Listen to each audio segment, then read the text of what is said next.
कुमार, इतिहास व्याख्याता। आज हम प्राचीन भारत के इतिहास में पुष्यभीति वंश के तहत हर्षवर्धन के विषय में अध्ययन कर रहे हैं। पिछली कक्षाओं में हमने हर्ष के प्रारंभिक जीवन, उनकी विजय के बारे में अध्ययन किया। दूसरे पार्ट में हमने हर्ष के शासन प्रबंध, जिसके तहत केंद्रीय शासन, प्रांतीय शासन, नगरीय शासन, न्याय व्यवस्था आदि के विषय में अध्ययन किया। आज हम तीसरे चैप्टर में हर्ष का व्यक्तित्व एवं मूल्यांकन के विषय में अध्ययन करेंगे। हर्षवर्धन भारत में दीर्घकालीन स्वर्ण युग की श्रृंखला की अंतिम कड़ी के रूप में सदैव स्मरणीय रहेगा। संभवतः वह गुप्तकालीन परंपराओं का प्रबल पक्षपाती था, क्योंकि उसने अपने राज्य संचालन में गुप्त सम्राटों की नीति का अनुसरण किया था। उसने आदर्श एवं कर्तव्यनिष्ठ भाई के रूप में अपनी बहन राज्यश्री की संकट काल में रक्षा की और लोकमत का आदर करते हुए कन्नौज का राज्यभार ग्रहण किया। उसने एक कुशल योद्धा के रूप में देश में राजनीतिक एकता स्थापित करने का प्रयत्न किया। नीति निपुण राजनीतिज्ञ के रूप में उसने कामरूप के शासक भास्कर वर्मन के साथ गौड़ों के विरुद्ध संधि की तथा वल्लभी नरेश धुरुसेन को अपनी कन्या प्रदान कर उसे भी अपना मित्र बना लिया। वस्तुतः हर्ष के व्यक्तित्व में अशोक तथा समुद्रगुप्त दोनों के गुण विद्यमान थे। वह एक महान धर्मपरायण व्यक्ति था, अन्य धर्मों के प्रति सहिष्णु था तथा विद्वानों का आश्रयदाता था। अतः यहाँ पर उसके धार्मिक विचारों, धार्मिक नीति और साहित्यिक प्रवृत्तियों पर प्रकाश डालना समीचीन होगा। हर्ष का धर्म। सर्वप्रथम हमें यह जान लेना आवश्यक है कि बौद्ध धर्म हर्ष का पैतृक धर्म नहीं था। थानेश्वर राज्य का संस्थापक पुष्यभीति शिव का उपासक था। उसके पूर्वज आदित्य वर्धन तथा उसके पिता प्रभाकर वर्धन सूर्य आदित्य के पुजारी थे। राज्यवर्धन तथा राज्यश्री बौद्ध मतावलंबी थे।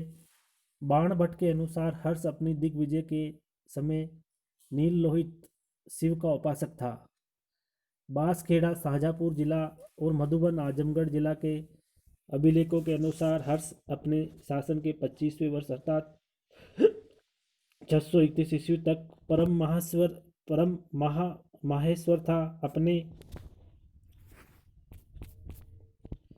बाद के दिनों में वह बौद्ध धर्म की ओर अधिकाधिक आकृष्ट होता गया और अंत में ह्वेनसांग तथा अपनी बहन राज्यश्री से प्रभावित होकर पूर्णतः बौद्ध हो गया। प्रारंभ में संभवतः हर्ष हीनयान संप्रदाय की ओर आकर्षित हुआ था, किंतु बाद में ह्वेनसांग के संपर्क में आकर वे महायान संप्रदाय का समर्थक बन गया। फिर भी हर्ष को बौद्ध धर्म का सक्रिय प्रचारक नहीं कहा जा सकता। प्रयाग के महामोक्ष परिषद में उसने ब्राह्मण देवता आदित्य और शिव की पूजा की थी, ब्राह्मणों को भोजन कराया था और उनको प्रभुत मात्रा में दान भी दिया।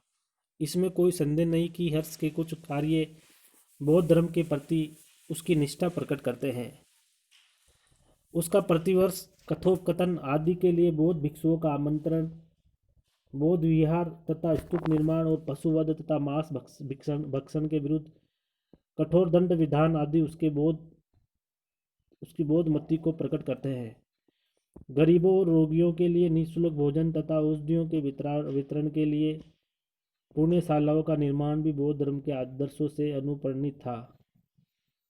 कन्नौज का सम्मेलन। हर्ष न केवल शासक और विजेता के रूप में मान था, बल्कि शांति के निर्माता के रूप में भी महत्तर था।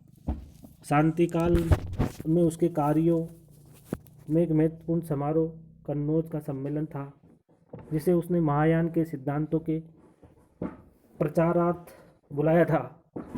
हर्ष अपने शिविर में से बड़ी तड़क भड़क के साथ ह्वेनसांग और कामरूप के राजा भास्कर वर्मन को साथ लेकर 90 दिनों में कन्नौज पहुंचा, जहां 18 देशों के नरेशों, पंच भारत के नृपतियों तथा विभिन्न संप्रदायों के हजारों पुरोहितों ने उसका स्वागत किया। हर्ष के निमंत्रण पर सम्मेलन में 18 शासक, 3000 बौद्ध श्रमण, 3000 ब्राह्मण एवं जैन सन्यासी सम्मिलित हुए। एक जुलूस के बाद सम्मेलन का कार्य आरंभ हुआ था। जुलूस में बुद्ध की 3 फुट ऊंची स्वर्ण प्रतिमा, जो सुंदरता से सजे हाथी के ऊपर प्रतिष्ठित थी, आकर्षण की वस्तु थी। जुलूस के बाद हर्ष ने मूर्ति की पूजा की तथा एक बड़ा भोज दिया। इसके बाद सम्मेलन आरंभ हुआ। हविनसांग उस कथोपकथन का प्रधान बना, अर्थात इस सम्मेलन की अध्यक्षता हविनसांग ने की। हविनसांग ने 5 दिनों तक साहित्य महायान की श्रेष्ठता पर भाषण दिया तथा उपस्थित जनों को अपना प्रतिवाद करने की चुनौती दी, किंतु किसी ने प्रतिवाद नहीं किया और वे 5 दिनों तक उस क्षेत्र का निर्वात स्वामी बना रहा। चारों ओर चीनी यात्री की कीर्ति फैल गई। इससे हविनसांग के धार्मिक प्रतिस्पर्धियों ने उसकी हत्या का षड्यंत्र रचा। इस षड्यंत्र की गंध पाकर हर्ष ने तत्काल घोषणा की कि यदि किसी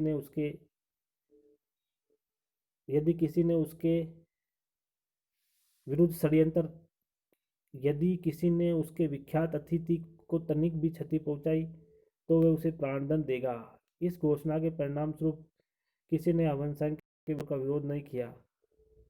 हुइली के जीवन वृत्तांत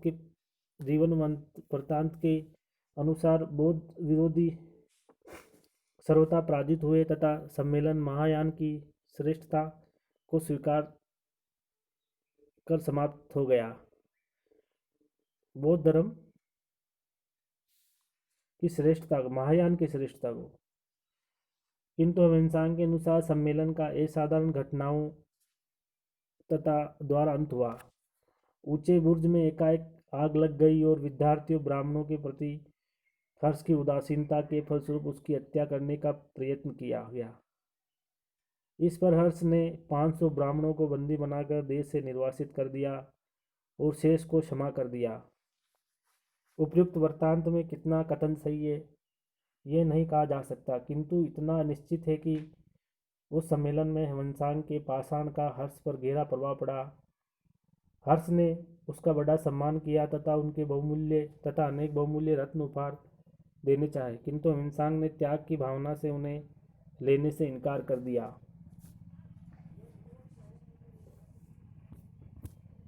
प्रयाग की सभा। हविनसांग के अनुसार प्रतिवर्ष 5वें वर्ष प्रयाग में महामोक्ष परिषद सभा का आयोजन करता था। कन्नौज के अधिवेशन की समाप्ति के बाद हर्ष ने प्रयाग में गंगा या यमुना के संगम पर अपना छठा पंचवर्षीय दान वितरण देखने के लिए हविनसांग को निमंत्रित किया। यद्यपि हविनसांग चीन लौटने के लिए विशेष रूप से उत्कंठित था, तथापि प्रयाग का ये साधारण अधिवेशन देखने के लिए उसने अपनी गृह यात्रा स्थगित कर दी। इस अधिवेशन में दक्षिण भारत के राजा ध्रुव भट्ट तथा आसाम के राजा भास्कर वर्मन भी शामिल हुए। इसके अतिरिक्त लगभग 5 लाख व्यक्तियों का जनसमूह वहां उपस्थित हुआ, जिसमें बौद्ध, श्रवण, ब्राह्मण, नास्तिक, निर्ग्रंथ, दरिद्र, अनाथ तथा पंच भारत के रंग के हर्ष के निमंत्रण में आए हुए थे। दान वितरण का प्रांगण नदियों के बीच का खुला रेतीला मैदान था। इस अधिवेशन का प्रारंभ भी जुलूस के साथ हुआ। एक विशेष हुई जो हिंदू समाज तथा अर्चना का विशिष्ट अंग है। पहले दिन बुद्ध की प्रतिमा चैत्य में स्थापित की गई तथा उसकी पूजा कर प्रभु धन बांटा गया। दूसरे दिन सूर्य आदित्य की पूजा हुई। यानी कि पहले दिन किसकी हुई?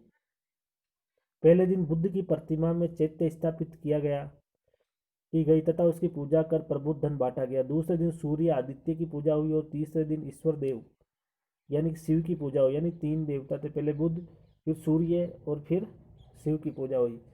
किंतु अन्य दिवसों को दिया गया दान प्रथम दिन के दान का आधा होता था। चौथे दिन बौद्ध भिक्षुओं को प्रभु दान दिया गया। बाद में 20 दिनों तक उसने ब्राह्मणों को दान दिया और तदंतर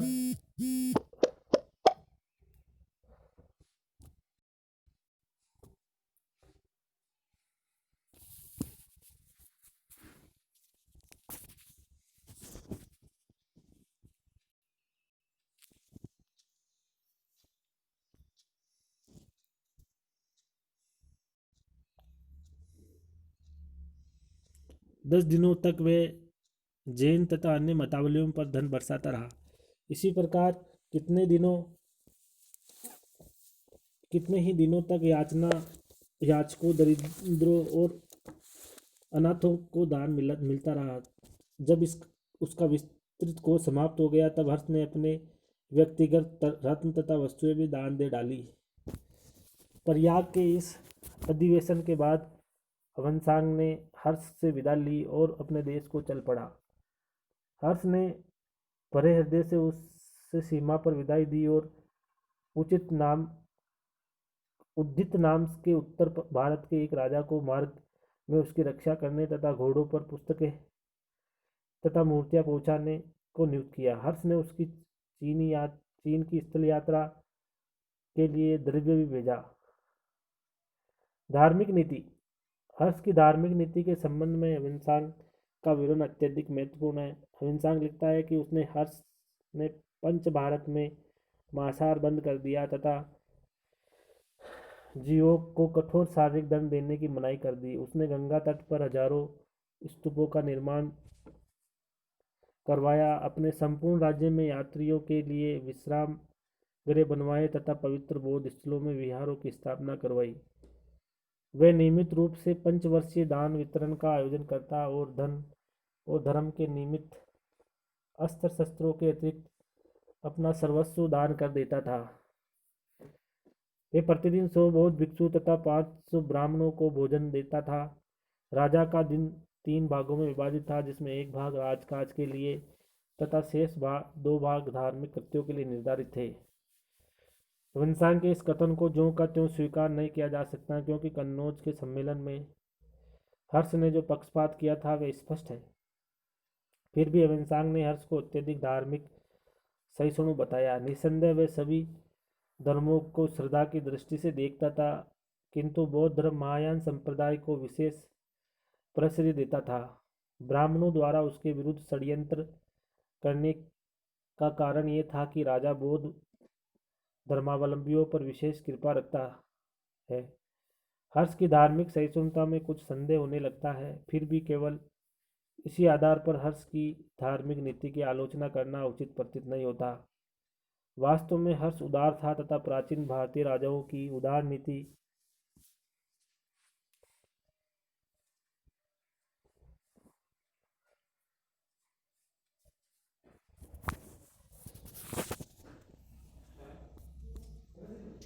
नीति का ही अवलंबन किया था। दान में वह राज्य की आय का बहुत बड़ा भाग खर्च करता था। राज्य की 5 वर्षों की बचत को प्रयाग के पंचवर्षीय दान वितरण में बांटकर तथा अपना सर्वस्व दान कर केवल अपने शरीर के वस्त्र को लेकर लौटने में उसे अपार संतोष होता था। परंतु इस प्रकार के दान वितरण का प्रभाव राजकोष पर बहुत ही बुरा पड़ा होगा। क्या हर्ष की मृत्यु के बाद राज्य के आकस्मिक पतन का यही तो कारण नहीं था? हर्ष की साहित्यिक अभिरुचि। हर्ष की शिक्षा और साहित्य के प्रति उदार नीति थी। ह्वेनसांग लिखता है कि हर्ष राज की आय का चतुर्थांश प्रख्यात विद्वानों को पुरस्कृत करने में व्यय करता था। हुई ली के अनुसार उसने बौद्ध विद्वान जय सेन को उड़ीसा के 80 बड़े नगरों की आय दान में कर दी थी। यद्यपि उस त्यागी विद्वान ने उसे स्वीकार नहीं किया। हर्ष ने बौद्ध दर्शन के प्रसिद्ध केंद्र नालंदा विश्वविद्यालय को भी प्रभुत्व अनुदान दिया। नालंदा में 10 सहस्त्र विद्यार्थी शिक्षा ग्रहण करते थे। उस समय बौद्ध विहार तथा मठ और ब्राह्मण गुरुकुल आश्रम शिक्षा के केंद्र थे। हर्ष उन्हें पर्याप्त आर्थिक सहायता देता था। हर्ष साहित्य का प्रेमी था। साहित्य में हर्ष का अनुरक्ति बाणभट्ट जैसे ग्रंथकारों की संरक्षकता से प्रमाणित होती है। इत सिंह के अनुसार हर्ष ने अपने दरबार के कवियों को रचनाएं करने को कहा था। उन रचनाओं के संकलन का नाम जातक माला रखा गया। हर्ष के कृपा पात्र बाणभट्ट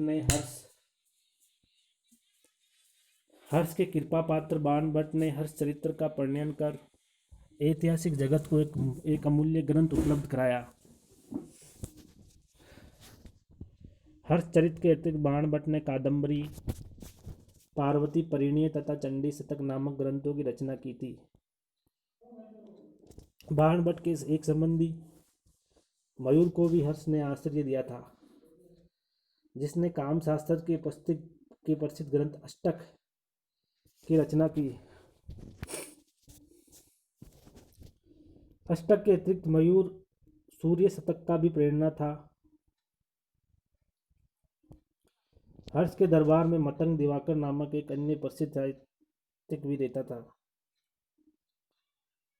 7वीं शताब्दी के प्रारंभ में सुप्रसिद्ध कवि भर्तृहरि भी जीवित था, किंतु उसे हर्ष का प्राश्रय प्राप्त था या नहीं, इस संबंध में निश्चय पूर्वक नहीं कहा जा सकता। हर्ष के दरबार में इतने साहित्यिक व्यक्तियों का रहना संस्कृत साहित्य कोश की अभिवृद्धि का एक सुंदर साधन था। हर साहित्यिक व्यक्तियों का संरक्षक मात्र ही नहीं था, बल्कि वे स्वयं भी लेखनी के प्रयोग में उतना ही दक्ष था जितना तलवार चलाने में। हर्ष ने 3 सुंदर नाटक लिखे थे, रत्नावली, प्रियदर्शिका तथा नागानंद। कुछ विद्वानों को इसमें संदेह है कि इन ग्रंथों की रचना स्वयं हर्ष ने की थी। बाणभट्ट ने उसे सुंदर काव्य रचना में दक्ष कहा है। इसके अतिरिक्त सौढ़ल 11वीं सदी और जयदेव 12वीं सदी जैसे प्राचीन ग्रंथकारों ने हर्ष को अन्य साहित्यिक राजाओं भास, कालिदास आदि तक की पंक्ति में रखा है। फिर भी हर्ष की रचनाओं के बारे में प्राचीन काल से ही संदेह किया गया है।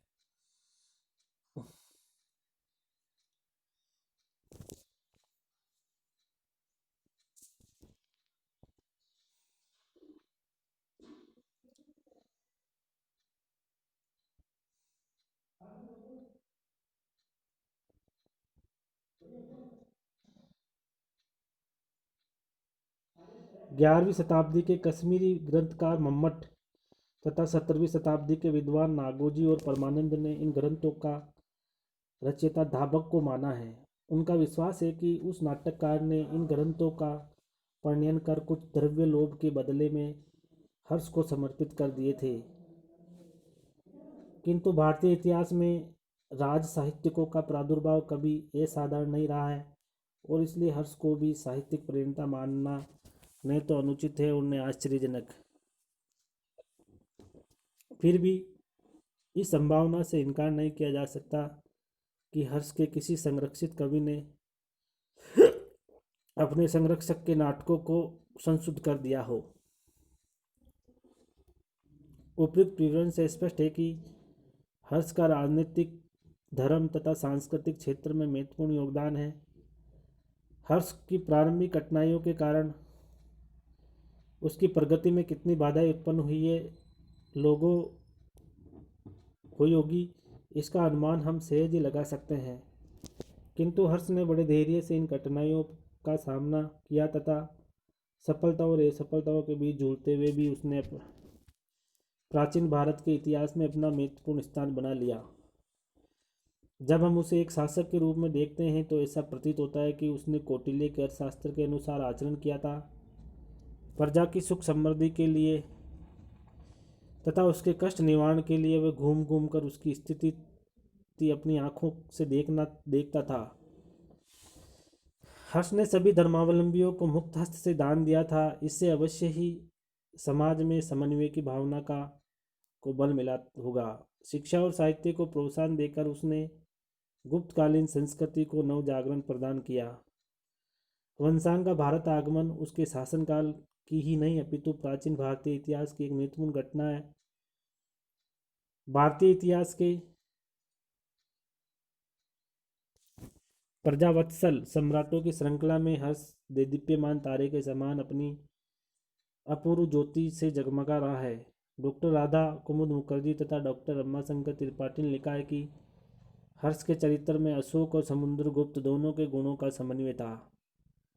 समुद्रगुप्त की भांति विभिन्न दिशाओं में विजय प्राप्त करके उसने सम्राट का पद प्राप्त किया तथा देश को पुनः राजनीतिक एकता प्रदान की। इसके उपरांत उसने बुद्ध को सदा के लिए तिलांजलि देकर अशोक की भांति अपनी संपूर्ण शक्ति को शांति उपासना में लगा दिया और देश की भौतिक तथा आध्यात्मिक उन्नति में योगदान देकर देश के सांस्कृतिक विकास में महत्वपूर्ण योगदान दिया। निष्कर्षतः हर्ष हर्ष युद्ध क्षेत्र में एक योद्धा, राज दरबार में एक राजनीतिज्ञ, महल में कवि और मंदिर में उपा आराधक था। वास्तव में वे भारतवर्ष का अंतिम हिंदू सम्राट था जिसने संपूर्ण उत्तर भारत पर एक छत्र शासन किया।